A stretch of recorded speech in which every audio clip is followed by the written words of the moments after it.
Hey, what's up? My name is Lucas. I'm a photographer and filmmaker based out of West Michigan. Welcome to my channel. Today, we are going to be talking about why you would want to shoot film in 2024 as opposed to just sticking with digital. So, in a world where digital is so convenient, it's so easy, you can literally make a raw image look like anything you want, not to mention all of the generative fill and AI and all that stuff, which is incredible technology if you are into that thing. But I think that the overarching theme as we come into this new year is that we want real, organic, tangible photographs that connect you with other artists, other photographers, other people. One of the things that I've always loved about shooting on film is this inherent cost to it. And I don't mean I love buying it, especially after those Kodak price hikes again and everything. There is a cost to shooting film, and that is a cost in money, that's a cost in time, it's a cost in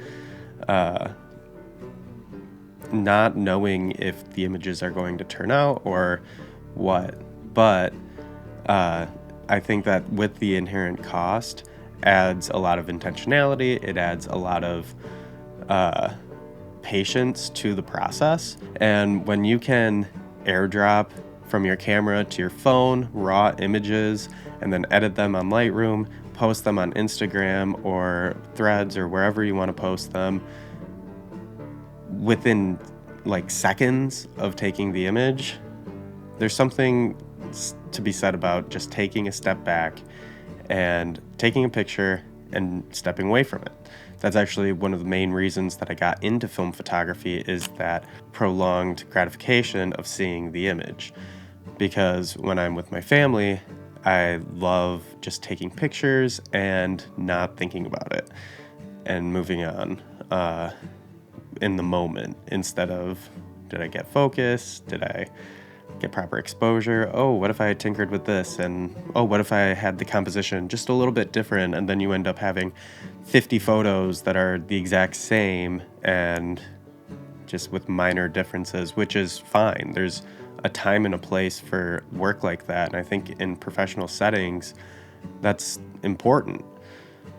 But there's, especially if you're working as a professional in photo or video, I think when you lose that passion for something, it can be really dangerous. And I think that film photography is a great way to gain that passion or keep that fire still alive in you.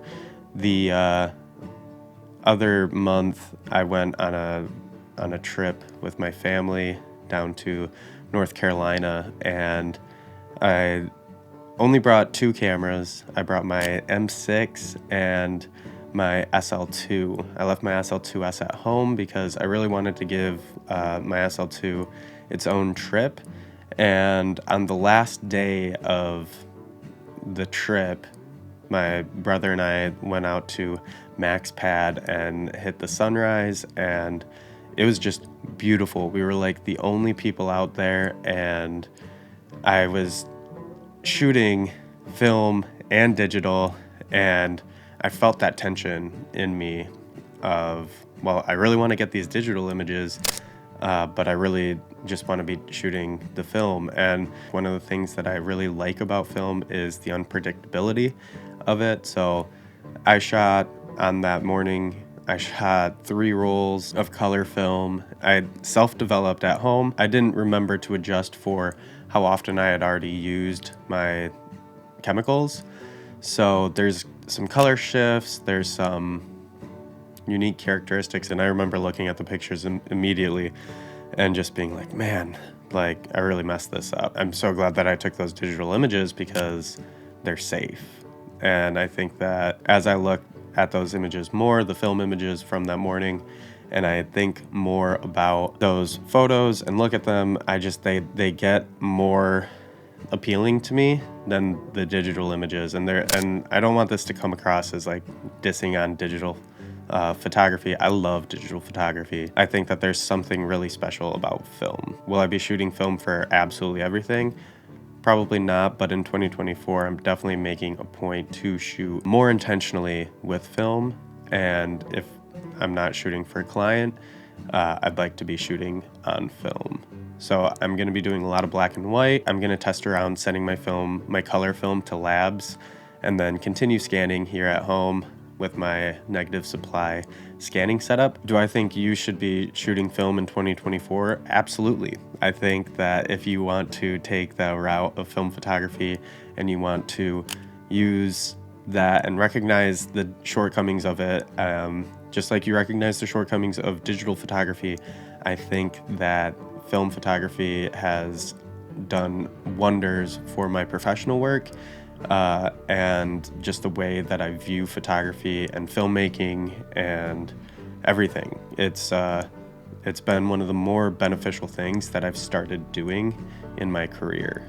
So I think also in this world of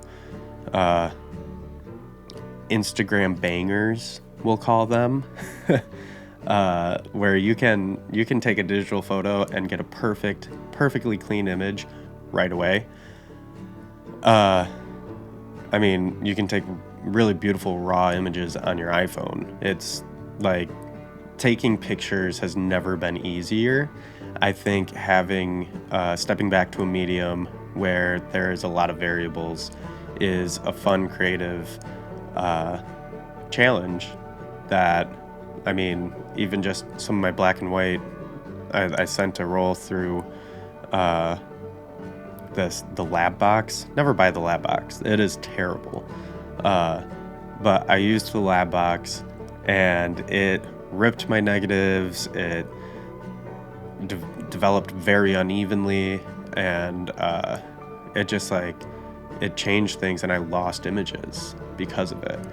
And I'm not saying like, oh, I'm glad that I lost those images, but that's part of the process with film, because you're dealing with an organic matter that has a physical print.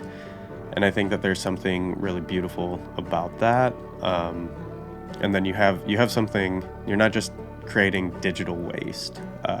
You're creating physical waste. Just kidding. But you are creating something that is physical and is literally in this world. And unless you're printing your work, which I think is very important, then you're not seeing that with your digital photography. There's so much AI photo generative images. Creating stuff that's physical, I think is going to be really impactful. I love the process, and I think that if you're taking your film work seriously, your video work seriously, your photography seriously, shooting on film is just one of those things that's going to really make you think about each frame and think about why you are shooting what you're shooting. Thank you so much for watching. If you liked this video, please like and subscribe. And if you have any questions or comments, leave them down below. And I will see you in the next video.